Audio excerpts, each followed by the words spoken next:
Assalamualaikum warahmatullahi wabarakatuh. Perkenalkan, nama saya Nisa Auli Al-Ghafar, NPM 19.1010134111186, dosen pengampu Adzanil Prima Septi, MPD PhD. Soal yang pertama, jelaskan secara singkat tujuan mata kuliah ini dan bagaimana Anda mengatur kegiatan belajar Anda untuk mencapai tujuan tersebut. Jawabannya, pembelajaran berbasis IT adalah memberikan penyuluhan tentang kebermanfaatan teknologi informasi atau IT dalam pendidikan, khususnya pembelajaran di sekolah. Guru diberikan penjelasan bagaimana peranan, penerapan, pemanfaatan, dan penggunaan IT di dalam proses pembelajaran. Tujuan, dengan cara menyusun agenda harian. Menyusun agenda harian membuat kamu lebih mudah menentukan kapan kamu harus belajar dan kapan kamu bisa bermain. Jangan lupa, agar lebih seimbang, kamu juga bisa memasukkan jadwal berkumpul bersama keluarga, membantu orang tua, dan mengerjakan tugas harianmu di rumah. Membuat target belajar menjadi salah satu strategi belajar tepat yang memudahkan kamu lebih fokus mendalami materi pelajaran yang ingin kamu kuasai. Ada dua cara yang bisa kamu terapkan dalam membuat target belajar. Pertama, kamu bisa membuat gambaran umum tentang materi pelajaran yang ingin kamu kuasai. Caranya, kamu bisa melihat daftar isi buku pelajaran untuk menentukan materi-materi pelajaran apa saja yang harus kamu pelajari dan pahami dalam seminggu. Kedua, buatlah pemetaan tentang pemahaman konsep materi pelajaran. Cara ini akan memudahkan untuk mengukur pemahamanmu terhadap konsep materi pelajaran yang ingin kamu pelajari. Soal yang kedua, jelaskan secara singkat bagaimana keterkaitan konsep dan prinsip pembelajaran berhubungan dengan pemanfaatan media pembelajaran, termasuk kaitannya dengan sistem e-learning yang digunakan dalam manajemen kelas masa kini.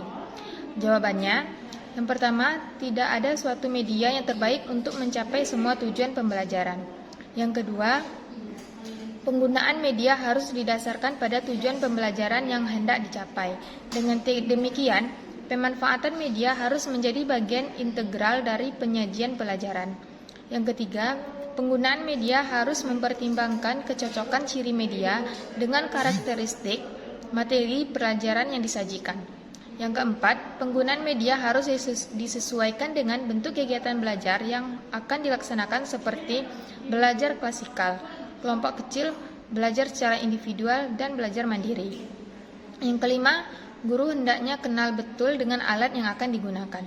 Penggunaan media harus disertai persiapan yang cukup, seperti preview media yang akan dipakai, mempersiapkan peralatan yang dibutuhkan.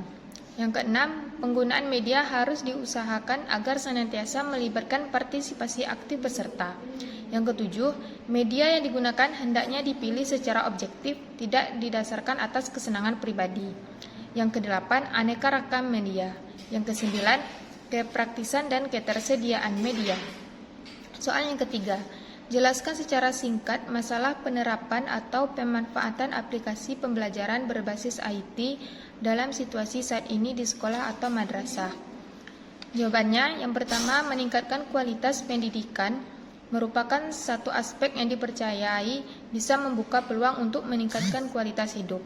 Namun, pendidikan yang tidak berjalan secara maksimal juga tidak akan memberikan dampak yang baik pula. Nah, keberadaan teknologi dapat menjadi salah satu jalan untuk meningkatkan kualitas pendidikan. Yang kedua, media pendukung pelajaran dalam kegiatan belajar mengajar. Tidak jarang siswa merasa jenuh dengan materi pelajaran yang disampaikan secara monoton. Dengan adanya teknologi, sekarang para pendidik mampu membuat alternatif cara mengajar yang lebih interaktif. Misalnya, dengan memperlihatkan materi pelajaran lewat slide presentasi yang lebih hidup, atau dengan video-video yang mengundang siswa untuk lebih fokus belajar.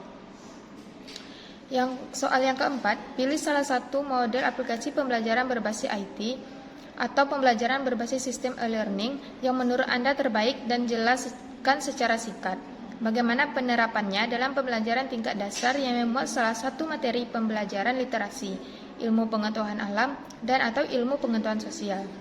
Jawabannya yaitu Zoom Meeting, merupakan aplikasi yang digunakan untuk kegiatan seperti halnya video conference, sehingga dapat digunakan untuk kegiatan synchronous e-learning, di mana antara pelajar dan pengajar dalam satu waktu yang sama namun berbeda tempat. Penerapannya dalam pembelajaran tingkat dasar yang memuat salah satu materi pembelajaran tingkat dasar dapat memuat segala pembelajaran dan sangat mudah digunakan dimanapun. Model aplikasi ini yang bermanfaat bagi semua kalangan, baik untuk pendidikan, pekerjaan, dan lain-lain.